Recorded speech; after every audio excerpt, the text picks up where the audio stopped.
Welcome to யூடிஎம்மின் அன்பான உறவுகள் அனைவருக்கும் வணக்கம். நான் உங்கள் ரேணு. என்னங்க எல்லாரும் எப்படி இருக்கீங்க? நல்லா இருக்கீங்களா? நேற்றைய நாள் தகவல்களெல்லாம் உங்களுக்கு பயனுள்ளதாக இருந்திருக்கும். தொடர்ந்து இன்றைக்கான தகவல்கள் பார்க்கலாமா? அதுக்கு முன்னாடி நம்ம வீடியோக்கு லைக் கமெண்ட் பண்ண அனைத்து உறவுகளுக்கும் மிகப்பெரிய நன்றிங்க. அதே மாதிரி நம்ம சேனலுக்கு நீங்கள் கொடுத்துட்டு வர ஒத்துழைப்புக்கும் ஆதரவுக்கும் மிகப்பெரிய நன்றி. தொடர்ந்து நம்ம சேனலை சப்போர்ட் பண்ணுங்கள். மறக்காமல் நம்ம சேனலை சப்ஸ்கிரைப் பண்ணிக்கோங்க. அதே மாதிரி நம்ம வீடியோவுக்கு ஒரு லைக் பட்டன் தட்டிக்கோங்க. உங்களோட லைக்ஸ் தாங்க என்னோட எனர்ஜி. ஸோ மறக்காமல் வீடியோ பார்க்குற உறவுகள் லைக் பட்டனை தட்டிடுங்க. அதே மாதிரி நம்ம டெலகிராம் சேனலோட லிங்க் இந்த டிஸ்கிரிப்ஷனில் கொடுத்துருப்போம். மறக்காமல் ஜாயின் பண்ணிக்கோங்க. ஏன்னா அதில் தான் வந்து நம்ம டெய்லி நியூஸ் பேப்பர் கட்டிங் போடுவோம், மந்த்லி பிடிஎஃப் போடுவோம், கொஸ்டின் அண்ட் ஆன்சர்ஸ் பிடிஎஃப் போடுவோம். ஸோ மறக்காமல் ஜாயின் பண்ணிக்கோங்க. அப்போ தான் நம்ம கொடுக்குற தகவல் உங்களுக்கு பயனுள்ளதாக இருக்கும். தொடர்ந்து இன்றைக்கான தகவல் பார்க்கலாம். இன்றைய நாளில் பார்த்தீங்க அப்படின்னா மார்ச் 14க்கான தகவல்கள் பார்க்க போகிறோம். கரண்ட் அஃபேர்ஸ் பார்க்க போகிறோம். ஸோ மார்ச் 14 இம்பார்ட்டன்ட் டேஸ் அப்படின்னு பார்க்கும்போது பை நம்ம எல்லோரும் கேள்விப்பட்டிருப்போம். நம்ம இப்போ ரெகுலராக யூஸ் பண்ணிட்டு இருப்போம். நம்ம எக்ஸாமுக்காக எல்லாமே யூஸ் பண்ணிட்டு தான் இருப்போம். ஸோ பை டே அப்படிங்கிறத ஒன்று செலிப்ரேட் பண்ணுறோம். என்றைக்கு அப்படின்னு பார்த்தீங்க அப்படின்னா மார்ச் 14 செலிப்ரேட் பண்ணுறோம். ஒரு பையோட மதிப்பு அப்படின்னு பார்க்கும்போது 3.14. இது எல்லாருக்கும் நல்லாவே தெரியும். இது எல்லாருக்கும் நல்லா தெரியும். பட் மேக்ஸ் அப்படின்னு வரும்போது தான் வந்து சில பேர் தான் வந்து அதுக்குள்ளே குதிப்பாங்க. பல பேர் அதுலேருந்து எந்திச்சு ஓடிடுவாங்க. அதில் நானும் ஒரு ஆளுங்க. பார்க்க போனால் இப்போ வந்து மேக்ஸ் இல்லாமல் ஒரு வாழ்க்கை இல்லை அப்படிங்கிறது தாங்க விஷயம். நமக்கு என்ன தான் வந்து நம்ம மேக்ஸ் பிடிக்காது அப்படின்னு பேசினாலும் மேக்ஸ் இல்லாமல் ஒரு வாழ்க்கை இல்லை. எல்லாத்துலேயுமே வந்து நமக்கு மேக்ஸ் ரொம்ப முக்கியம். ஸோ அதனோட விழிப்புணர்வு நாள் தாங்க இன்றைக்கி. அந்த பை அப்படிங்கிறது எந்தெந்த இடத்துல எப்படி பயன்படுது அப்படிங்கிறதாக சாதாரண விஷயத்திலிருந்து விண்வெளி வரைக்கும் அந்த பை எப்படி பையோட யூசேஜை பற்றி சொல்கிற ஒரு விழிப்புணர்வு நாள் தான் இன்றைக்கி. மேக்ஸ் இல்லாமல் ஒன்றுமே இல்லைங்க. மேக்ஸ் வந்து என்ன சொல்கிறது, தினசரி அன்றாட வாழ்வில் நமக்கு வந்து மேக்ஸ் ரொம்ப முக்கியத்துவம் அப்படிங்கிறத காண்பிக்கிறதுக்கான அடையாள நாள் தான் இன்றைக்கி. விழிப்புணர்வு நாள் தான் வந்து பை டே அப்படிங்கிறது. ஆண்டுதோறும் நம்ம பார்த்திங்க அப்படின்னா மார்ச் 14 இதை கொண்டாடுறோம். இதோட தீம் பார்க்கும்போது மேக்ஸ் இன் எவ்ரிடே லைஃப், தினசரி வாழ்க்கையில் கணிதம். அதாவது நம்ம பார்த்தோம் அப்படின்னா பொறியியல் துறையில் பை எவ்வளோ பொறியியல் ஆகட்டும், அந்த விஞ்ஞானிகள் கண்டுபிடிக்கிற சேட்டிலைட் ஆகட்டும், ஒன்றும் வேணாம். இப்போ வந்து ஒரு இன்ஜினியர் ரோடு போகிறாரு அப்படின்னா அந்த இடத்துல கூட பை எப்படி ஒரு முக்கியத்துவம் வருது, கணக்கு எவ்வளோ ஒரு முக்கியத்துவம் வாய்ந்தது அப்படிங்கிறத நமக்கு நல்லாவே தெரியும். ஸோ அதோட விழிப்புணர்வு நாள் தான் கணக்கு அப்படிங்கும்போது எந்த அளவுக்கு தேவைப்படுது வாழ்க்கையில், அன்றாட வாழ்க்கையில் நம்ம எப்படி பயன்படுத்துகிறோம் அப்படிங்கிற ஒரு விழிப்புணர்வு நாளாக தான் நம்ம பார்க்குறோம். ஸோ இது வந்து கற்றுக் கொடுக்குறவர்களும் சரி, கற்றுக்கொள்ளுகிறவங்களும் சரி அதோட முக்கியத்துவத்தை புரிஞ்சுக்கணும் அப்படிங்கிறதுக்காக தான். ஸ்கூலில் படிக்கும்போது அந்த கட்டத்தை தாண்டறதுக்காக ஏதோ ஒரு விஷயத்தை டக்குன்னு முடிச்சுட்டு கிளம்பியிருப்போம். ஸோ அதை முடிச்சுட்டு வெளியே வரும்போது தெரியும் அப்போ அதோட கணக்கோட அந்த வேல்யூ எவ்வளோ அப்படிங்கிறது அந்த இடத்துக்கு மட்டும் பயன்படுறதில்ல. அன்றாடம் நாம் வந்து நம்ம வாழ்க்கையோடு ஒன்றி போனது அப்படிங்கிற மாதிரி அதுக்கப்புறம் தான் நமக்கு தெரிஞ்சிருக்கும். ஸோ அதோட முக்கியத்துவத்தை குழந்தைங்களுக்கு புரிய வைக்கணும் அப்படிங்கிறதுக்காக ஒரு விழிப்புணர்வு நாள் தான் பார்த்திங்க அப்படின்னா இந்த பை டே. ஸோ இந்த பை டேவோட தீம் பார்த்திங்க அப்படின்னா மேக்ஸ் இன் எவ்ரிடே லைஃப், தினசரி வாழ்க்கையில் கணிதம். அதே மாதிரி இன்றைக்கி இன்னொரு நாள் செலிப்ரேட் பண்ண போகிறோம். International day of action for ரிவர்ஸ்னால் ஆறுகள், நதிகள்னு சொல்லுவோம். ஸோ அதுதான் நமது எதிர்காலம். அது இந்த ஆண்டுக்கான கருப்பொருள் பார்த்திங்க அப்படின்னா international day of action for rivers. இந்த ஆண்டுக்கான கருப்பொருள் அவர் ரிவர்ஸ் அவர் ஃப்யூச்சர். நமது நதிகள் நமது எதிர்காலம். தண்ணீர் ரொம்ப முக்கியம். தண்ணீர் இல்லைன்னா ஒன்றும் இல்லை. எப்படி சொல்கிறது, தண்ணீரோட முக்கியத்துவத்தை குறித்ததான ஒரு முக்கியமான நாள் தாங்க இன்றைக்கி. அதாவது நதிகளுக்கான சர்வதேச செயல் நாள்னு சொல்லுவோம். ஆண்டுதோறும் மார்ச் 14 கொண்டாடப்படுது. இந்த நாள் நதிகளின் பாதுகாப்பையும் அதன் பராமரிப்பையும் முன்னிறுத்தி உலகம் முழுவதும் விழிப்புணர்வு ஏற்படும் நோக்கத்தோடு கொண்டாடப்படுது. தண்ணி இல்லைன்னா நமக்கு எதிர்காலமே இல்லைங்க. 2025 தீமே பார்த்திங்கன்னா நமது நதிகள் நமது எதிர்காலம் அப்படிங்கிறது தான். எல்லா விஷயத்திலும் தண்ணி முக்கியம். ஸோ நமக்கு ஒரு நாளைக்கு டாக்டரே சொல்லுவார் 3 லிட்டர் தண்ணி குடிங்க, அப்போ தான் ரொம்ப நல்லது. நேற்று நாம் கூட சொல்லியிருப்போம் வேர்ல்டு கிட்னி டேவுக்காக நிறைய தண்ணீர் குடிக்கும்போது நமக்கு உடல் ஆரோக்கியமாக இருக்குன்னு சொல்லி அந்த அளவுக்கு வந்து நதிகளோட தண்ணியோட முக்கியத்துவம் இருக்குது. ஸோ அதை நம்ம பாதுகாக்கணும், நதிகளை பாதுகாக்கணும், அதை அழிச்சிடக்கூடாது அப்படிங்கிறதுக்கான விழிப்புணர்வு நாள் தான் பார்த்திங்க அப்படின்னா international day of action for rivers. நமக்கு தண்ணி வரல, தண்ணி வற்றி போச்சுன்னா உடனே அதை ஃப்ளாட் போட்டு வீடு கட்டிடுறது, கட்டடம் கட்டிடுறது. ஸோ அது வரும்போது அதோட இடத்துல இருக்கிற வீட்டுக்குள்ளேயும் கட்டடத்துக்குள்ளேயும் அதெல்லாம் போய் எல்லாம் வந்து இதாகிடுது. ஸோ அந்த மாதிரி எல்லாம் பண்ணாமல் நம்ம வந்து நதிகளாகவே அப்படியே விட்டு வச்சிடணும். அதை போய் எதையும் சீண்டக்கூடாது. அப்போ அது நாம் சீண்டினோம்னா அது வந்து நம்மளை சீண்டிடும். ஸோ ரிவர்ஸோட முக்கியத்துவத்தை சொல்கிற நாள் தான் இன்றைக்கி international day of action for rivers அப்படிங்கிறது. ஸோ நமது நதிகள் நமது எதிர்காலம் அப்படிங்கிறது 2025ஆம் ஆண்டுக்கான கருப்பொருள். அப்புறம் இன்னொரு நாள் பார்த்தோம்னா ஹாப்பி ஹோலி. எல்லாருக்கும் ஹாப்பி ஹோலிங்க. நம்ம எல்லாம் கலர் பூசிக்கிட்டு ஜாலியாக சந்தோஷமாக இருப்பாங்க நார்த்தில். இது சந்திரமுகி படத்தில் சொன்ன மாதிரி பேயை ஓட்டுறதுக்கு காளி சூளி ஹோலி அப்படிம்பாரு. அதுக்கு வடிவேல் சொல்லுவாப்புல ஹோலி அது மார்வாடி பண்டிகையில் அப்படின்னு. அந்த மாதிரி இன்றைக்கி ஹோலிங்க. ஹாப்பி ஹோலி. ஹோலி செலிப்ரேட் பண்ணுறவங்களுக்கு ஹாப்பி ஹோலி. இது பார்த்திங்க அப்படின்னா வண்ணங்களெல்லாம் இது பண்ணுவாங்க, அதாவது தூவியெல்லாம் பண்ணுவாங்க. இது பார்த்திங்கன்னா நார்த்தில் பார்த்திங்க அப்படின்னா இது வந்து ரமலானோட 2வது வாரம் வெள்ளிக்கிழமை அப்படிங்கிறதுனால அந்த மசூதிகளெல்லாம் வந்து அந்த கலரெல்லாம் பட்டால் அது ஒரு பிரச்சனை ஆகிடும் அப்படிங்கிறதுக்காக தார்பாயெல்லாம் போட்டு இந்த நார்த்துலலாம் மூடிட்டு இருந்தாங்க. அந்த செய்தித்தாள்களில் வீடியோஸில் நம்ம நியூஸ் பேப்பர்ஸ்லேயும் சரி வீடியோஸ்லேயும் சரி பார்த்துருப்போம். அதெல்லாம் எல்லா மசூதிகளையும் மூடியிருப்பாங்க. எதுவும் பிரச்சனை வந்துடக்கூடாது அப்படிங்கிறதுக்காக முன்னெச்சரிக்கை இவங்க கலர் தூவி இவங்க விளையாண்டுட்டு இருக்கும்போது அது அங்கே பட்டு அது ஒரு பிரச்சனை வந்துடக்கூடாதுங்கிறதுக்காக எல்லாத்தையும் போட்டு மூடி வச்சுருப்பாங்க.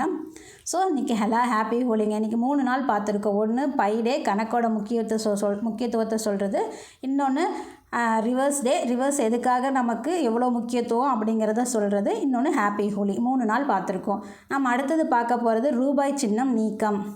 இது வரைக்கும் இருந்த ஒரு ரூபாய் சின்னத்தை நம்ம தமிழக அரசு இந்த பட்ஜெட்டில் நீக்கிட்டாங்க. எதுக்காக நீக்கினாங்க? இப்போ ஒரு இந்திய மொழி போர் போயிட்டுருக்கு இல்லையா, அதோட தொடர்ச்சியாக ஒரு வேலை நடந்திருக்கு. அதோட விளைவு தாங்க இன்றைக்கி இந்த ரூபாய் சின்னம். நம்ம கேள்விப்பட்டிருப்போம், இப்படி போடுவோம் 6 மாதிரி போட்டு இப்படி போட்டிருப்போம். இதுதான் அந்த ரூபாய் சின்னம். அதை வந்து நீக்கிட்டாங்க நம்ம பட்ஜெட்டில். நீக்கிட்டு தமிழ் எழுத்தில் இதை கொண்டு வந்திருக்காங்க. ஸோ அதை பற்றின ஒரு தகவல் தான் பார்க்க போகிறோம். ரூபாய் சின்னம் நீக்கம் அதிகாரப்பூர்வமாக நம்ம முதல்வர் வந்து நீக்கிட்டார். இந்திய ரூபாய் சின்னத்தை வடிவமைத்த ஐஐடி கவுஹாத்தி பேராசிரியர் டி. உதயகுமார். இவர் உதயகுமார் அப்படிங்கிறவர் பார்த்திங்க அப்படின்னா திமுகவில் எம்எல்ஏவாக இருந்த ஒருத்தருடைய மகன் அப்படிங்கிறது குறிப்பிடத்தக்க விஷயம். 1971 அவங்களோட அப்பா வந்து எம்எல்ஏவாக இருந்தாங்க திமுகவில். அவரோட மகன் தான் உதயகுமார். இவர் இப்போ பார்த்திங்க அப்படின்னா ஐஐடி கவுஹாத்தியில் பேராசிரியராக இருக்கார். ஸோ இவர் தான் வந்து 2010 இந்தியா ஃபுல்லாக வந்து நமக்கு ஒரு சின்னம் வைக்கணும், நம்ம ரூபாய்க்கு ஒரு சின்னம். இப்போ டாலர்லாம் சொல்லும்போது எக்ஸ்போர்ட் இந்த மாதிரி இருக்கும், ஈரோ சொல்லும்போது இப்படி இருக்கும், அதே என்னன்னு சொல்லும்போது இப்படி இருக்கும். அந்த மாதிரி இருக்கும்போது நமக்கு ஒரு சின்னம் வேணும் அப்படிங்கிறதுக்காக கண்டுபிடிக்கப்பட்டது தான் இந்த ரூ சின்னம். இதை வந்து யார் எப்போ கண்டுபிடிச்சாங்க அப்படின்னா உதயகுமார் அவர்கள் 2010 நம்ம இந்தியா ஃபுல்லாக ஒரு இந்த பணத்தோட சின்னத்துக்காக ஒரு தேர்வு நடந்தது, போட்டி நடந்தது. அதில் வந்து 3000க்கும் மேற்பட்ட சின்னங்கள் வந்து போட்டியில் இது பண்ணாங்க. அதில் 5 சின்னம் தான் செலக்ட் பண்ணாங்க. அதில் ஒருத்தர் தான் நம்ம உதயகுமார் அவர்கள் செலக்ட் பண்ண இந்த ரூ சின்னம். ஸோ இதை வந்து நம்ம அப்போ 2010 நம்ம இதை வந்து யூஸ் பண்ணிகிட்ருக்கோம். இது எப்போ வெளியிட்டாங்க அப்படின்னா 2010 ஜூலை 15 வெளியிட்டாங்க. அப்போதைய 2010ஆம் ஆண்டு இந்திய வரவு செலவு திட்ட கணக்கின் போது நிதியமைச்சர் பிரணாப் முகர்ஜி இந்திய ரூபாய்க்கு குறியீடு என்பதை முன்மொழிந்தார் அப்படிங்கிறத பார்க்குறோம். அதாவது நாடு முழுவதும் 2010 ஒரு காம்படிஷன் நடந்தது, திறந்தவெளி காம்படிஷன்னு சொல்லுவோம் இல்லைங்களா, அப்படி நடந்தது. அதில் வடிவமைக்கப்பட்ட சின்னம் தான் பார்த்திங்க அப்படின்னா இந்த ரூ சின்னம். இதை பார்த்திங்க அப்படின்னா அரசுக்கு வந்து அவங்க வந்து ஜூலை 15 2010 கொடுத்தாங்க. இதை வந்து அதிகாரப்பூர்வமாக நிதியமைச்சர் பிரணாப் முகர்ஜி அப்போது 2010ஆம் ஆண்டு இந்திய வரவு செலவு திட்ட கணக்கின் போது நிதியமைச்சர் பிரணாப் முகர்ஜி வந்து இந்திய ரூபாய் குறியீடு என்பதை முன்மொழிந்தார் அப்படிங்கிறது முக்கியமான விஷயம்.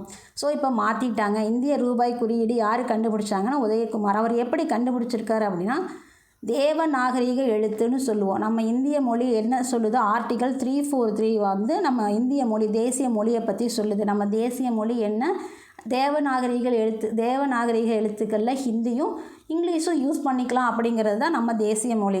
ஸோ இது ஆர்டிகல் 343 நமக்கு சொல்லுது. இதன்படி கண்டுபிடிக்கப்பட்டது தான் தேவநாகரிக எழுத்தான ராங்கிறது தான் இந்த சிம்பிள். ஸோ லத்தீன் எழுத்தான ஆர், இதை ரெண்டையும் இணைச்சி தான் உருவாக்கப்பட்டது இந்த சிம்பிள்.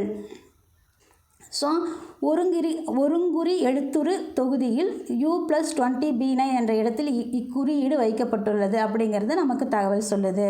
ஸோ இப்படி கண்டுபிடிக்கப்பட்ட ஒரு விஷயந்தான் வந்து இன்றைக்கி மாற்றம் அடைஞ்சிருக்கு. நமக்கு இன்றைக்கி பட்ஜெட் தாக்கல் பண்ணுறாங்க இல்லையா, அந்த பட்ஜெட் இதில் வந்து இந்த சிம்பிள் நீக்கிட்டு ரூ அப்படிங்கிறது தான் எல்லா இடத்துலையும் இருக்கும். 2010 இது இருக்குது. பட் இப்போ வந்து ஏன் மாற்றினாங்க அப்படிங்கிறது தெரியல. காரணம் என்னென்னு பெருசாக நமக்கே தெரியும்.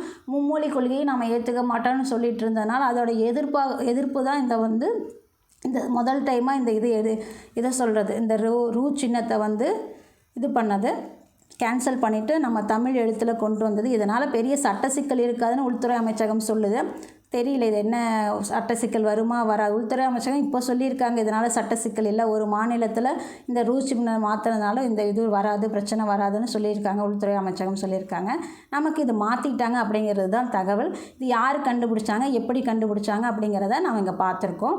எப்போ முன்மொழிஞ்சாங்க அப்படின்னா 2010 வந்து இந்திய வரவு செலவு திட்ட கணக்கின் போது இது முன்மொழிஞ்சாங்க அப்படிங்கிறத தெரிஞ்சுக்கிறோம். ஸோ தமிழக பட்ஜெட் இன்றைக்கி போட போகிறாங்க. 2025-26 நிதிநிலை அறிக்கை ஆவணத்தில் ரூபாயோட அதிகார சின்னத்தை, இந்த ரூ சின்னத்தை வந்து தமிழக அரசு தமிழ் எழுத்து ரூ அப்படிங்கிறதுல மாற்றிருக்காங்க அப்படிங்கிறது விஷயம்.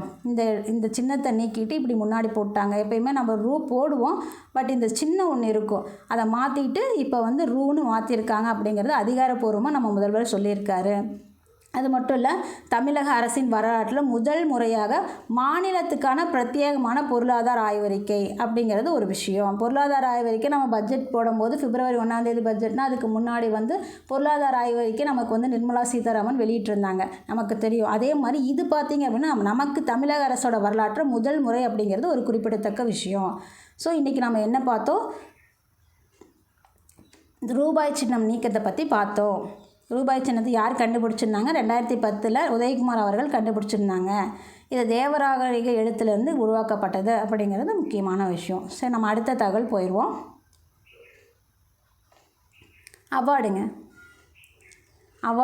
அவார்டு எதுக்கு அப்படின்னா, டெல்லி இன்டர்நேஷ்னல் ஏர்போர்ட் நம்ம எல்லாருக்கும் தெரியும். ஸோ அதுக்கு ஒரு அவார்டு கிடச்சிருக்கு. டெல்லி இன்டர்நேஷ்னல் ஏர்போர்ட்டுக்கு ஒரு அவார்டு கிடச்சிருக்கு.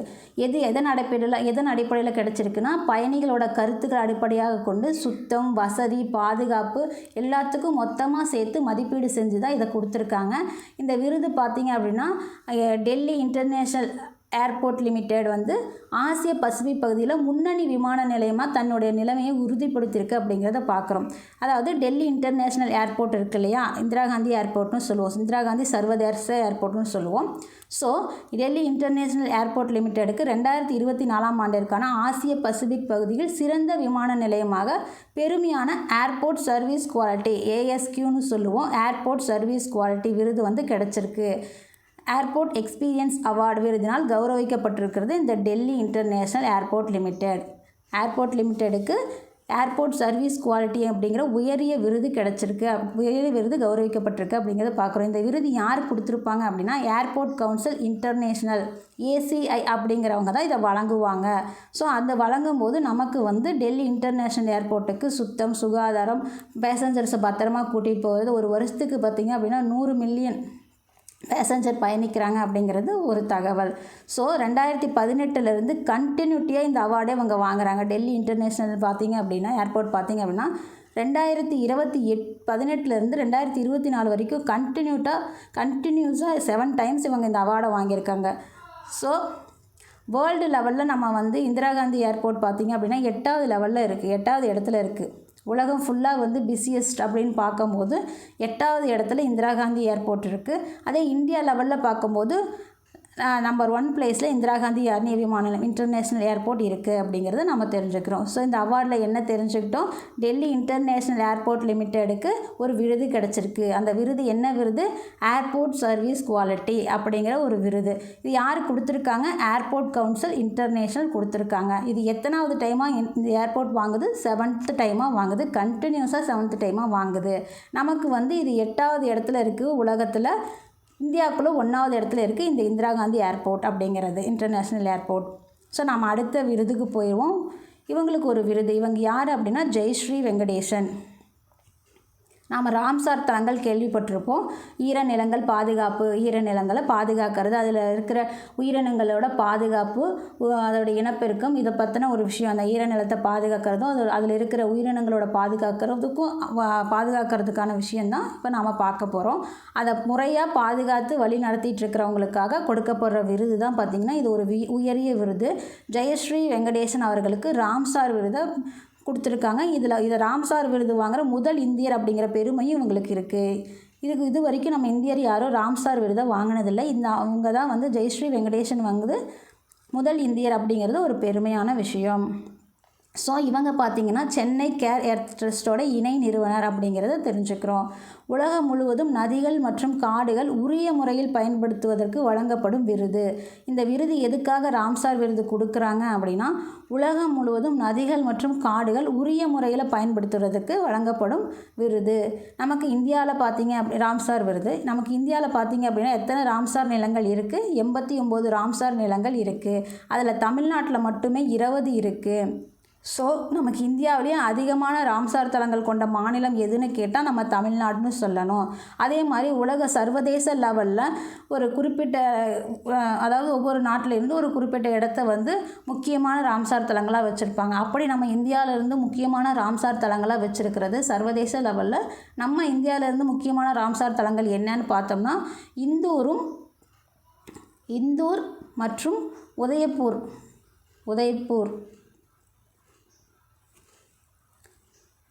உதய்பூர்னு சொல்லுவோம். இது ரெண்டையும் சர்வதேச லெவலில் முக்கியமான ராம்சார் பட்டியலில் சேர்த்துருக்காங்க அப்படிங்கிறது நம்ம பார்க்குறோம். ஸோ இப்போ ராம்சார் விருதை வந்து யார் வாங்கியிருக்காங்க? ஜெயஸ்ரீ வெங்கடேசன் அவர்கள் வாங்கியிருக்காங்க. இது நதிகள் மற்றும் காடுகளை நிலையான முறையில் நிர்வகிப்பதில் சிறந்த பங்களிப்புக்கு அடையாளம் காணும் உலகளாவிய புகழ்பெற்ற விருது அப்படிங்கிறது ஒரு விஷயம். Ramsar award for wetland wise யூஸ்ன்னு சொல்லுவோம். ஈரநில பாதுகாப்பு, வெட்லேண்ட் வைஸ் யூஸ் அப்படிங்கிறது தான் வந்து தமிழில் ஈரநில பாதுகாப்புன்னு சொல்லுவோம். ஸோ இந்த அவார்டு வந்து புகழ்பெற்ற விருது, காடுகளையும் நதிகளையும் பாதுகாக்கிறதுக்கான புகழ்பெற்ற விருது. இது எங்கே அறிவிக்கப்பட்டது அப்படின்னா 2024ஆம் ஆண்டு விருது ஜெனீவாவில் இருக்கிற ராம்சார் செயல்பாட்டு மையத்தால் அறிவிக்கப்பட்டது அப்படிங்கிறத பார்க்குறோம். ஸோ ஜெயஸ்ரீ வெங்கடேசன் அவர்களுக்கு ராம்சார் விருது கிடச்சிருக்கு. அதுலேயும் முதல் இந்தியர் அப்படிங்கிற பெருமையும் உங்களுக்கு இருக்குது. ஸோ அடுத்த தகவல் போயிடலாம். ஒரு ஃபிலிம் அகாடமி அவார்ட்ஸ் வந்து பார்க்க போகிறோம். என்ன அப்படின்னா international Indian film academy awards, IIFAன்னு சொல்லுவோம். IIFA அப்படின்னு இப்போ தான் ஆஸ்கர் அவார்டு தான் பார்த்தோம். அதே மாதிரி அடுத்த அவார்டு பார்க்கும்போது இன்டர்நேஷ்னல் அனோரா படத்துக்கு மொத்தம் 5 வாங்கின மாதிரி பார்த்தோம் நம்ம ஆஸ்கரில். அனோராவே 5 வாங்கிருச்சு அப்படின்னா அதே மாதிரி தாங்க இந்த லபாட்டா லேடிஸ் அப்படிங்கிற படமும் மொத்தம் 10 கேட்டகரியில் செலக்ட் ஆகிருக்கு. IIFA சிறந்த படம், இன்டர்நேஷ்னல் இந்தியன் ஃபிலிம் அகாடமியோட சிறந்த படம் அப்படிங்கிறது லபாட்டா லேடிஸ். இது ஒரு ஹிந்தி மூவிங்க. இதுக்கு வந்து அந்த IIFAவோட சிறந்த படத்துக்கான விருது கிடச்சிருக்கு. பெஸ்ட்டு டைரக்ஷன் கிரண் ராவ் 10 கேட்டகரியில் கிடச்சிருக்கு. நம்ம முக்கியமானதை பார்க்கலாம். Best direction Kiran Rao, best story Biplab Goswami. அடுத்தது லீடிங் ரோல் ஃபீமேல் பார்த்திங்கன்னா நிதாஷினி கோயல். கார்த்திக் ஆரியன் அப்படிங்கிற ஹீரோ வந்து வேறொரு படத்துக்காக வாழ்ந்திருக்காங்க. போலியா 3 அப்படிங்கிறதுக்காக வாங்கியிருக்காங்க. ஸோ இந்த படத்துக்காக லபாட்டா லேடிஸ் அப்படிங்கிற படத்துக்காக 10 கேட்டகரியில் செலக்ட் ஆகி international Indian film academy awards வாங்கப்பட்டிருக்கு அப்படிங்கிறத பார்க்குறோம். சிறந்த படம் IIFAவோட சிறந்த படம் என்னன்னு கேட்டால் லபாட்டா லேடிஸ் அப்படிங்கிறது நம்மளோட ஆன்சர். ஸோ இது பார்த்திங்க அப்படின்னா best screenplay, best direction, best story, best leading role எல்லாத்துக்குமே வாங்கியிருக்கு. இது இல்லாமல் மியூசிக், எடிட்டிங், இந்த மாதிரி எல்லாம் பலதரப்பட்டதுக்கு மொத்தம் 10 கேட்டகரியில் இந்த படம் வின் ஆகிருக்கு அப்படிங்கிறத பார்க்குறோம். லபாட்டா லேடிஸ் ஹிந்தி மூவி. அடுத்தது இந்தியா மொரீஷியஸ் நம்ம பிரதமர் பயணம் போனது நமக்கு தெரியும். அங்கே போனார். அவர் ஒரு சிறந்த உயரிய விருதெல்லாம் நம்ம அந்த நாட்டோட உயரிய விருதெல்லாம் நமக்கு கிடச்சிருந்தது. ஸோ அதை பற்றின தொடர்ச்சி ஒன்று பார்க்க வேண்டியது இருக்குங்க. அதாவது 8 ஒப்பந்தங்கள் கையெழுத்தாயிருக்கு. அதை பற்றின விஷயங்கள் பார்க்க போகிறோம். இந்தியா மொரீஷியஸோட 57வது தேசிய தினம் மார்ச் 12ஆம் தேதி கொண்டாடப்பட்டது. சிறப்பு விருந்தினராக நம்ம பிரதமர் மோடி பங்கேற்றது இது 2வது டைம். இதுக்கு முன்னாடி 2015 ஒரு டைம் போயிருந்தார். கடந்த 2015 தேசிய தின நிகழ்ச்சியில் அவர் தலைமை வகித்தது குறிப்பிடத்தக்க ஒரு விஷயம். அதுக்கப்புறம் இப்போ போயிருக்காரு. அந்த அந்த நாட்டோட பிரதமரோட அழைப்பின் பேரில் நம்ம பிரதமர் போய் கலந்துக்கிட்டார். அது மட்டும் இல்லை, நம்ம நாட்டிலேருந்து ஏகப்பட்ட ஆதரவு நம்ம அவங்களுக்கு கொடுத்துட்ருக்கோம். கடன் உதவி, ஒத்துழைப்பு எல்லாமே கொடுத்துட்ருக்கோம். ஸோ அதன் மூலயமா வந்து நமக்கு 8 ஒப்பந்தங்கள் 2 நாட்டுக்கும் இடையே கையெழுத்து ஆகிருக்கு அப்படிங்கிறத பார்க்குறோம். புதிய அந்த நாட்டில், மொரீஷியஸ் நாட்டில் புதிய நாடாளுமன்றம் கட்டுறதுக்காக ஆதரவு கொடுத்துருக்கோம். அதாவது 500 மில்லியன் மொரீஷியஸ் ரூபாய் மதிப்பிலான 2ஆம் கட்ட சமூக வளர்ச்சி பணிகள். முதல் கட்ட சமூக வளர்ச்சிக்கு நம்ம நிறையா கொடுத்துட்டோம். கல்வி, உள்கட்டமைப்பு, அந்த நாட்டோட உள்கட்டமைப்பு வசதிகளுக்காக நிறையா தொகைகள் நம்ம கொடுத்துருக்கோம். ஸோ அது மட்டும் இல்லை, இப்போ 2ஆம் கட்ட சமூக வளர்ச்சி பணிக்காக 500 மில்லியன், அந்த நாட்டோட 500 மில்லியன் ரூபாயை நம்ம கொடுக்க போகிறோம் அப்படிங்கிறது தகவல். புதிய நாடாளுமன்றம் கட்டுறதுக்கு ஆதரவு சொல்லியிருக்காங்க. நாம் இங்கே நாடாளுமன்றம் புதுசாக கட்டிட்டோம், அந்த நாட்டுக்கு நாடாளுமன்றம் கட்டுறதுக்காக கொடுத்துருக்காங்க. அங்கே மொத்தமாகவே பார்த்திங்க அப்படின்னா 12 லட்சம் மக்கள் தான் இருக்காங்க அப்படிங்கிறது ஒரு தகவல். நமக்கு வந்து தமிழ்நாட்டிலேயே 8 கோடி பேர் இருக்காங்க. ஆனால் அந்த நாட்டிலேயே பார்த்திங்கன்னா 12 லட்சம் மக்கள் தான் இருக்காங்க. அதில் 70% இந்தியர்கள் இருக்காங்க அப்படிங்கிறது முக்கியம். ஸோ இதில் பார்த்தா அப்படின்னா, பாரத் ஸ்டேட் வங்கி சார்பில் இந்திய ரூபாய் அடிப்படையில் 487 கோடி கடனுதவியும் அந்த நாட்டுக்கு நம்ம கொடுக்குறோம். ரூபாயாக கொடுக்குறோம், அதுதான் முக்கியம். பாரத் ஸ்டேட் வங்கி சார்பில் இந்திய ரூபாய் அடிப்படையில் 487 கோடி கடனுதவி வழங்கப்பட உள்ளது. ஒரு வெளிநாட்டுக்கு ரூபாய் அடிப்படையில் இந்தியாவில் வழங்கப்படும் முதல் கடனுதவி இது அப்படின்னு. முதல் கடனுதவி, அதாவது ஒரு வெளிநாட்டுக்கு ரூபாய் அடிப்படையில் இந்தியாவால் வழங்கப்படும் முதல் கடனுதவி எந்த நாட்டுக்கு அப்படின்னா மொரீஷியஸ் நாட்டுக்கு அப்படிங்கிறது ஒரு விஷயம். ஸோ மொரீஷியஸில் இன்னொரு விஷயமும் நடந்திருக்கு. இந்திய நிதி உதவியுடன் கட்டமைக்கப்பட்ட, நம்ம ஃபஸ்ட்டு கட்ட உதவி செஞ்சுருக்கோன்னு சொல்லுங்களா, 1ஆம் கட்ட சமூக வளர்ச்சி பணிகள். இப்போ 2ஆம் கட்ட சமூக வளர்ச்சி பணிகளுக்கு 500 மில்லியன் கொடுக்குறோன்னு சொல்லிட்டு வந்திருந்தோம். இதுக்கு முன்னாடி நிறையா உதவி செஞ்சுருக்கோன்னு சொன்னோம் இல்லையா, அதோட விஷயந்தான் இது. மொரீஷியஸில் இந்திய நிதி உதவியுடன் கட்டமைக்கப்பட்ட அடல் பிகாரி வாஜ்பாய் பொது சேவை மற்றும் புத்தாக்க நிறுவனம். பொது சேவை அப்படின்னா சிவில்னு சொல்லுவோம் இல்லையா, இங்கே ஐஏஎஸ் சென்டர்னு பாருங்கள், ஐஏஎஸ் ட்ரைனிங் சென்டர்ஸ் இருக்கும் இல்லையா, அந்த மாதிரி அடல் பிகாரி வாஜ்பாய் பொது சேவை மற்றும் புத்தாக்க நிறுவனத்தை வந்து அங்கே திறந்து வச்சுருக்காங்க. நம்ம நாட்டு நிதியுதவியில் நாம் கட்டினது அந்த விஷயம். ஸோ 2 பிரதமரும் சேர்ந்து கூட்டாக அதை திறந்து வச்சுருக்காங்க. அடல் பிகாரி வாஜ்பாய் பொது சேவை மற்றும் புத்தாக்க நிறுவனம் எந்த நாட்டில் திறக்கப்பட்டது அப்படின்னா மொரீஷியஸ். ஸோ அது மட்டும் இல்லை, இந்தியாவின் மகாசார் புதிய தொலைநோக்கு பார்வையை பிரதமர் மோடி அறிவித்தார். மகாசார் அப்படின்னா பிராந்தியங்களுக்கிடையே பாதுகாப்பு மற்றும் வளர்ச்சிக்கான முழுமையான முன்னேற்றம். நமக்கு வந்து நல்லா தெரியும், இந்திய பெருங்கடலில் சீனாவோட ஆதிக்கம் இருக்குது. அதை வந்து நமக்கு என்றைக்கு இருந்தாலும் ஆபத்து அப்படிங்கிறது. அதுக்கான விஷயத்தை தான் இப்போ இவர் சொல்லியிருக்காரு. இது குறிப்பிடத்தக்க ஒரு விஷயம். அவங்களோட ஆதிக்கம், இந்திய பெருங்கடலில் சீனாவோட ஆதிக்கம் இருக்கிற இந்த இதில் ஆதிக்கம் பண்ணணும்னு அவங்க நினச்சிட்ருக்கிற இந்த இதில் நமக்கு வந்து நம்ம பிரதமர் மகாசார், அதாவது பிராந்தியங்களுக்கு இடையே பாதுகாப்பு மற்றும் வளர்ச்சிக்கான முழுமையான முன்னேற்றம். இப்போ தான் இது மகாசார். 10 வருஷத்துக்கு முன்னாடியே வெறும் சாகர் அப்படிங்கிற இதில் தொடங்கி வச்சுருந்தார். அதாவது கடந்த 10 ஆண்டுகளுக்கு முன்னர் இந்திய பெருங்கடல் பிராந்திய பாதுகாப்பு வளர்ச்சிக்கான சாகர் தொலைநோக்கு பார்வையை மொரீஷியஸ் நாட்டில் தான் பிரதமர் அறிவித்திருந்தார் அப்படிங்கிறது குறிப்பிடத்தக்க விஷயம். இப்போ போயிருக்கும்போது மகாசாகர் புதிய தொலைநோக்கு பார்வையை பிரதமர் மோடி அறிவிச்சிருக்காரு. ஸோ நமக்கு வந்து அடல் பிகாரி வாஜ்பாய் பொது சேவை மையமும் மொரீஷியஸில் தான் இருக்குது. அதே மாதிரி முதல் கடனுதவி இந்தியா வந்து ஒரு நாட்டுக்கு ரூபாய் அடிப்பில் கொடுத்ததும் மொரீஷியஸில் தான் இருக்குது அப்படிங்கிறத தெரிஞ்சுக்கிட்டோம். சாகர் அப்படிங்கிற விஷயத்தையும் தெரிஞ்சுக்கிட்டோம். அதே மாதிரி 8 ஒப்பந்தங்கள் பிரதமர்கள் முன்னிலையில் கையொப்பமாயிருக்கு அப்படிங்கிறத தெரிஞ்சுக்கிட்டோம். ஸோ மொரீஷியஸோட தலைநகர் போர்ட் லூயிஸ். பிரதமர் பார்த்திங்க அப்படின்னா நவீன் சந்திர ராம்கூலம். மொரீஷியஸோட அதிபர் பார்த்திங்க அப்படின்னா தரம்வீர் கோகுல். அதே மாதிரி தாயின் பெயரில் ஒரு மரக்கன்று அப்படிங்கிறது நம்ம இதுலேயே இருக்குது. அதே பேரில் தாயின் பெயரில் ஒரு மரக்கன்று அப்படிங்கிற இதுலேயே வந்து நமக்கு மொரீஷியஸ்லேயே இவர் வந்து ஒரு மரம் நட்டார் அப்படிங்கிறது ஒரு விஷயம். ஸோ அடுத்த தகவல் போயிடலாம். கல்வித்துறை உத்தரவு. எதுக்காக கல்வித்துறை உத்தரவு போட்டிருக்காங்க அப்படின்னா, நமக்கு தேசிய ஒன்றிணைந்த கல்வி திட்டம் இருக்குது, கல்விக் கொள்கை திட்டம் இருக்கு இல்லையா, 2018 தொடங்கப்பட்டது. சமக்கர சிக்ஷா அபியான்னு சொல்லுவோம். 2018 தொடங்கப்பட்டது. அது பார்த்திங்க அப்படின்னா 60% மத்திய அரசு கொடுக்கணும் கல்விக்கு உதவித்தொகை, 40% மாநில அரசு போடுவாங்க. இதுதான் வந்து சமக்கர சிக்ஷன் அபியான் திட்டத்தோட விஷயம். ஸோ இதிலேருந்து நமக்கு நிதி கிடைக்கல, அவங்க கொடுக்க மாட்டேன்னு சொல்லிட்டாங்க. ஏன்னா நம்ம மும்மொழி கொள்கையை ஏற்றுக்கல, அதனால் கொடுக்க மாட்டேன்னு சொல்லிட்டாங்க. ஸோ அதனால் வந்த விளைவு தான் கல்வித்துறை ஒரு உத்தரவு போட்டிருக்காங்க. என்ன அப்படின்னா, இந்த அதாவது நகராட்சி, மாநகராட்சி, பஞ்சாயத்து, இந்த சுற்றுச்சூழலில் இந்த அமைப்பில் இருக்கிற ஸ்கூல்ஸ், கவர்மெண்ட் ஸ்கூல்ஸ் எல்லாம் இருக்கு இல்லையா, அங்கே இணைய சேவைக்காக வந்து அவங்களையே இணைய சேவை வேணும். ஸ்கூல்னால் வந்து ஒரு லேப் இருக்கும், லேப்னா வந்து இன்டர்நெட் கனெக்ஷன் வேணும். ஸோ அந்த இன்டர்நெட் கனெக்ஷனுக்கு ஒரு வருஷத்துக்கான தொகையை வந்து ஒரே பேமெண்ட்டாக கொடுக்கணும், ஒரே தவணையாக கொடுக்கும்.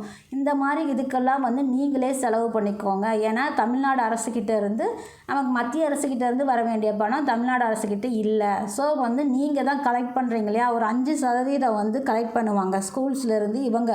அதாவது நகராட்சி, பேரூராட்சி, மாநகராட்சி, பஞ்சாயத்து, இது எல்லாமே பார்த்தீங்க அப்படின்னா ஒரு 5% வந்து ஸ்கூல் ஃபீஸ்லேருந்து இதுலேருந்து கலெக்ட் பண்ணுவாங்க, ஸ்கூல்லேருந்து கலெக்ட் பண்ணுவாங்க.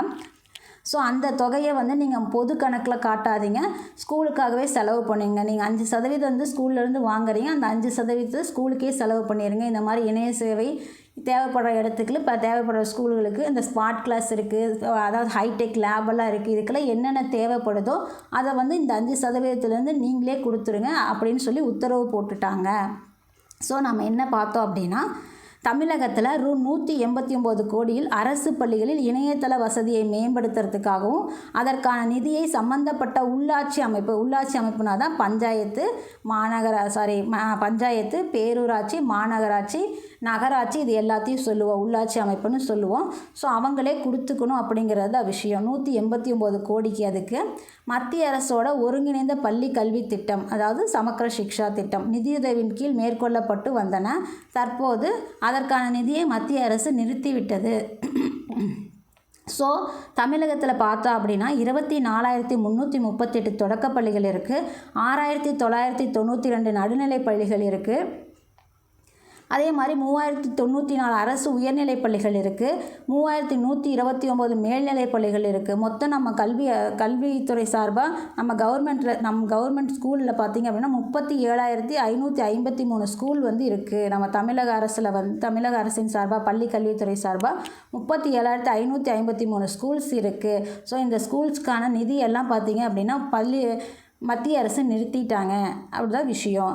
ஸோ 100 MBPS இணைய வேகம் போதுமானதாக இல்லை. எதுக்காக போதுமானதாக இல்லைன்னா, ஆல்ரெடி வந்து ஸ்கூலில் வந்து இன்டர்நெட் கனெக்ஷன்ஸ் எல்லாம் இருக்கு இல்லையா, ஸோ அது 10 அந்த ஸ்கூல்ஸில் அந்த குழந்தைங்களுக்கு 10 கிடைக்கிற டைம் ஒரு 45 மினிட்ஸ் ஒரு பீரியட் அப்படின்னா, அந்த பீரியடில் அவங்க அந்த லேப்ஸ் யூஸ் பண்ணணும் அப்படின்னா அந்த நெட்டு வசதி 10 சரியான அவங்களால கற்றுக்கிறதுக்கு முடியாமல் போயிடுது அப்படிங்கிறது ஒரு விஷயம். ஸோ 100 MBPS இணைய வேகம் போதுமானதாக இல்லை. எனவே இந்த பள்ளிகளில் 1 Gbps வந்து இணையதள வசதியை ஏற்படுத்தணும். ஸோ இதுக்காக வந்து நாம் வந்து இணைய சேவை அதிகப்படுத்தணும். அதுக்கு வந்து 189 கோடி செலவாகும். அதை வந்து நீங்களே கொடுத்துருங்க, உள்ளாட்சி அமைப்புகளே கொடுத்துருங்கன்னு சொல்லி கல்வித்துறை உத்தரவு போட்டுட்டாங்க. இது மட்டும் இல்லை, தகைசால் பள்ளிகள் மற்றும் 2000க்கும் மேற்பட்ட மாணவர்கள் எண்ணிக்கை கொண்ட மேல்நிலைப் பள்ளிகள் இதெல்லாமே இருக்குது. ஸோ இது எல்லாமே இருக்கும்போது நமக்கு வந்து 100 MBPS இணைய சேவை வந்து அங்கே லேபுக்கு பத்த மாட்டேங்குது, அதுக்கு எக்ஸ்ட்ராவாக போடணும்னு சொல்லி அங்கேருந்து ஒரு தமிழக அரசுக்கு ஒரு இது வந்திருந்தது. என்ன சொல்கிறது, ஒரு கடிதம் வந்திருந்தது. அந்த கடிதத்துக்கான பதில் தான் வந்தீங்க, நீங்களே இதை கட்டிக்கோங்க, உள்ளாட்சி அமைப்புகளே வந்து இதை சரி பண்ணிக்கோங்க, ஏன்னா நம்ம மத்திய அரசு நமக்கு பணம் கொடுக்கல அப்படிங்கிறது தான் விஷயம். உள்ளாட்சி அமைப்புனா ஊரக, நகராட்சி, மாநகராட்சி, இதை நம்ம உள்ளாட்சி அமைப்புன்னு சொல்லுவோம். அதே மாதிரி பேரூராட்சி ஆளுகைக்கு உட்பட்ட அரசு பள்ளிகளுக்கு இணைய வசதி கட்டணம் மட்டும் 5.49 கோடியை மாநில நிதியிலேருந்து ஒதுக்கீடு செய்யும். பேரூராட்சிக்கு மட்டும் இந்த விஷயம் நடக்குங்க. பேரூராட்சி ஆளுகைக்கு உட்பட்ட அரசு பள்ளிகளுக்கு இந்த இணைய வசதிக்காக 5.49 கோடியை மாநில நிதியிலிருந்து ஒதுக்கீடு செய்யப்படும்னு சொல்லி நமக்கு கல்வித்துறை சொல்லியிருக்காங்க. 5% வரை கல்வி வரியாக உள்ளாட்சி அமைப்புகள் வசூலிக்குது. அதை வந்து முழுமையாக அப்பகுதியில் உள்ள அரசு பள்ளிகளுக்கான வளர்ச்சி மற்றும் பராமரிப்புக்காக அவங்க பயன்படுத்தாமல் பொத்தாம்பொதுவாக வந்து யூஸ் பண்ணிக்கிறாங்க. மற்ற விஷயங்களுக்கு யூஸ் பண்ணிவிட்டு அதை வந்து செலவு காட்டிடுறாங்க. ஸோ அப்படி பண்ணாதீங்க, நீங்களே வந்து இவங்களுக்கு கொடுத்து உதவி பண்ணுங்கள். அந்தந்த இதில் இருக்கிற அந்த ஊராட்சி கீழே இருக்கிற நகராட்சி கீழே இருக்கிற மாநகராட்சி பேரூராட்சி கீழே இருக்கிற பள்ளிகளுக்கு, அரசு பள்ளிகளுக்கு அங்கேருந்து வசூலிக்கப்படுகிற அந்த 5% நீங்கள் கொடுத்து உதவி பண்ணுங்கள் அப்படின்னு சொல்லி பள்ளி கல்வித்துறை வந்து உத்தரவு போட்டாங்க. இதுதான் கல்வித்துறை உத்தரவுன்னு நாம் சொன்னது. 189 கோடியை நம்மளால் கொடுக்க முடியாது, ஏன்னா மத்திய அரசு நமக்கு கொடுக்கல. அதுக்கான காரணம் ஒருங்கிணைந்த பள்ளி கல்வி திட்டத்தின் கீழே கொடுக்கப்படுறதை வந்து நம்ம கொடுக்கல. ஸோ அவங்களுக்கு வந்து நம்ம பிஎம் ஸ்ரீ திட்டத்தை நம்ம ஏற்றுக்கல, அதனால் அவங்க கொடுக்கல. அதனால் உள்ளாட்சி அமைப்புகளே கொடுங்க அப்படின்னு சொல்லி ஒரு உத்தரவு போட்டுட்டாங்க. அடுத்தது இஸ்ரோ ஒரு சாதனை பண்ணியிருக்காங்க. நமக்கு தெரியும் நல்லாவே, பிஎஸ்எல்வி C60 ராக்கெட் மூலயமா ஸ்ரீஹரிகோட்டாவிலிருந்து கடந்த டிசம்பர் 30 ஒரு இது வந்து ராக்கெட் வந்து விண்ணில் செலுத்தப்பட்டது அப்படிங்கிறது நமக்கு நல்லா தெரியும். ஸோ ஸ்பேடெக்ஸ் திட்டத்தின் கீழ் விண்வெளியில் ஒருங்கிணைக்கப்பட்ட இரட்டை விண்கலங்கள் வெற்றிகரமாக விடுவிக்கப்பட்டது அப்படிங்கிறத நம்ம இப்போ பார்க்குறோம். இது என்ன சாதனைன்னு பார்த்தோம் அப்படின்னா, ஸ்பேடெக்ஸ் திட்டத்தின் கீழே விண்வெளியில் ஒருங்கிணைக்கப்பட்ட இரட்டை விண்கலங்கள், அதாவது ஜனவரி மாதத்தில் வந்து பார்த்தோம் அப்படின்னா அது ஒருங்கிணைக்கப்பட்டிருந்தது. டிசம்பர் 30 நம்ம விண்ணில் செலுத்தின அந்த விண்கலன் பார்த்தீங்க அப்படின்னா ஜனவரி மாதத்தில் 16 வாக்கில் வந்து அது ஒருங்கிணைக்கப்பட்டிருந்தது. அது ஒரு சக்ஸஸ் பண்ணியிருந்தோம். ஒரே சுற்றுப்பாதையில் சுற்றிட்டு இருந்தது. அதை பார்த்திங்க அப்படின்னா ஜனவரி 16 ஒருங்கிணைச்சிருந்தோம். ஸோ அதுக்கப்புறம் பார்த்திங்கன்னா 2 மாத காலகட்டத்துக்கு பிறகு இப்போ அதை வந்து வெற்றிகரமாக விடுவிக்கப்பட்டிருக்கு. இந்த ஒருங்கிணைப்பு விடுவிப்பு எதுக்காக அப்படின்னா எரிபொருள் பரிமாற்றம், மற்ற பொருட்கள் ஏதாவது பரிமாற்றம் செஞ்சுக்கிறதுக்காக ஒரு விஷயந்தான் இது. ஸோ இது பார்க்கும்போது இப்போ விடுவிக்கப்பட்டிருக்கு அப்படிங்கிறது ஒரு சாதனையாக நமக்கு சொல்லியிருக்காங்க. ஸ்பேடெக்ஸ் திட்டத்தின் கீழே விண்வெளியில் ஒருங்கிணைக்கப்பட்ட இரட்டை விண்கலங்கள் வெற்றிகரமாக விடுவிக்கப்பட்டதுக்காக இஸ்ரோ வந்து நமக்கு சொல்லியிருக்காங்க. இது பிஎஸ்எல்வி C60 ராக்கெட் மூலயமா நமக்கு டிசம்பர் 30 விண்ணில் நிறுத்தப்பட்டது ஒரு வெற்றிகரமான விஷயம். பாரதிய அந்தராக்ஷா ஸ்டேஷன் எனும் ஆய்வு நிலையத்தை நமக்கு 2035 ஆண்டுக்குள்ளே விண்ணில் நிறுவனத்துக்கு இந்தியா விண்வெளி ஆய்வு வந்து முடிவு செஞ்சுருக்கிறது நமக்கு தெரியும். அதற்கான முன்னோட்டமாக தான் இந்த ஸ்பேடெக்ஸ் அப்படிங்கிற திட்டத்தின் கீழே விண்வெளியில் விண்கலன்களை ஒருங்கிணைத்து விடுவிக்கும். ஃபஸ்ட்டு ஒருங்கிணைச்சாச்சு, அப்புறம் விடுவிக்கிறது, அது இப்போ நடந்திருக்கு. ஸோ ஒருங்கிணைந்து விடுவிக்கும் பரிசோதனையை மேற்கொள்ள இஸ்ரோ முடிவு செஞ்சு தலா 220 கிலோ எடை கொண்ட ஸ்பேடெக்ஸ் A, ஸ்பேடெக்ஸ் B ஆகிய இரட்டை விண்கலன்களை பிரத்யேகமாக வடிவமைக்கப்பட்டு விண்ணில் செலுத்தப்பட்டுச்சு. ஒரே சுற்றுப்பாதையில் குறிப்பிட்ட தொலைவு இடைவில் ஒன்றன் பின் ஒன்றாக வலம் வந்துட்டு இருந்தது. தொடர்ந்து அந்த விண்கலன்கள் இடையேயான தொலைவை வந்து படிப்படியாக குறைச்சி நமக்கு ஜனவரி மாதம் 16 அவர் 2யும் வெற்றிகரமாக ஒருங்கிணைக்கப்பட்டது அப்படிங்கிற ஒரு தகவலை நம்ம பார்த்துருப்போம். இந்த ஒருங்கிணைக்கப்பட்ட தகவல் பார்த்திங்க அப்படின்னா விண்வெளியில் டாக்கிங் தொழில்நுட்பத்தை மேற்கொண்ட 4வது நாடு இந்தியா அப்படிங்கிற பெருமை இருக்குது. அதாவது விண்வெளியில் டாக்கிங் ஒருங்கிணைஞ்சு பிரிக்கிறது அதுதான் வந்து விண்வெளியில் டாக்கிங் தொழில்நுட்பம்னு சொல்லுவோம். டாக்கிங் தொழில்நுட்பத்தை மேற்கொண்ட 4வது நாடு எனும் பெருமையை இந்தியா அடைஞ்சது அப்படிங்கிறது ஒரு விஷயம். ஸோ இப்போ அதை வெற்றிகரமாக பிரிச்சுட்டாங்க. ஸ்பேடெக்ஸ் விண்கலன்கள் பார்த்திங்க அப்படின்னா அதாவது இது எதுக்காக அப்படின்னா மனிதர்களை விண்ணுக்கு அனுப்பும் ககன்யான் திட்டம் இருக்கு இல்லையா, அதுக்கு சந்திரனை ஆராய்வதற்கான சந்திராயன் 4, அதுக்கு விண்வெளி மையத்தை அமைக்கிறதுக்கு போன்ற உள்நாட்டு எதிர்கால திட்டங்களுக்கு இது வெற்றிகரமான அடித்தளத்தை அமைச்சிருக்கு அப்படின்னு சொல்லி மத்திய அறிவியல் தொழில்நுட்ப அமைச்சர் ஜிதேந்திர சிங் அவர்கள் சொல்லியிருக்காங்க. நமக்கு வெற்றிகரமாக ஸ்பேடெக்ஸ் வந்து ஒருங்கிணைக்கப்பட்டு விடுவிக்கப்பட்டிருக்கு. இது எந்தெந்த திட்டத்துக்காக அப்படின்னா நமக்கு வந்து ககன்யான் திட்டம், அதாவது மனிதர்களை விண்ணுக்கு அனுப்புகிற ககன்யான் திட்டம், சந்திராயன் 4 சந்திரனை ஆய்வு செய்கிறதுக்காக, விண்வெளியில் மையத்தை அமைக்கிறதுக்காக போன்ற இந்த மாதிரி எதிர்கால திட்டத்துக்கான வெற்றிகரமான அடித்தளமாக இது நமக்கு பார்க்கப்படுது. இதை நமக்கு சொன்னது யார் அப்படின்னா மத்திய அறிவியல் தொழில்நுட்ப அமைச்சர் ஜிதேந்திர சிங். நமக்கு இஸ்ரோவோட தலைவர் யார் அப்படின்னா 11வது தலைவர் வந்து வி நாராயணன் அவர்கள். இதுக்கு முன்னாடி சோம்நாத் அவர்கள் இருந்தாங்க. ஸோ திரவ உந்து அமைப்பின் தலைவர் பார்த்திங்க அப்படின்னா மோகன். ஸோ நம்ம இன்றைக்கான தகவல்களோட நிறைவுக்கு வந்துட்டோம். இந்த தகவல்கள்லாம் உங்களுக்கு பயனுள்ளதாக இருந்திருக்கும். தொடர்ந்து நாளைக்கான தகவல்களோடு உங்களை சந்திக்கிறேன். அதுவரை உங்களிடமிருந்து விடைபெறுவது உங்கள் ரேணு. நன்றி. நல்ல தகவல்களை நாளும் சிந்திப்போம், நாளை சந்திப்போம். மறக்காமல் நம்ம வீடியோவுக்கு லைக் பண்ணுங்கள். வீடியோ பிடிச்சிருந்தா ஷேர் பண்ணுங்கள், கமெண்ட் பண்ணுங்கள்.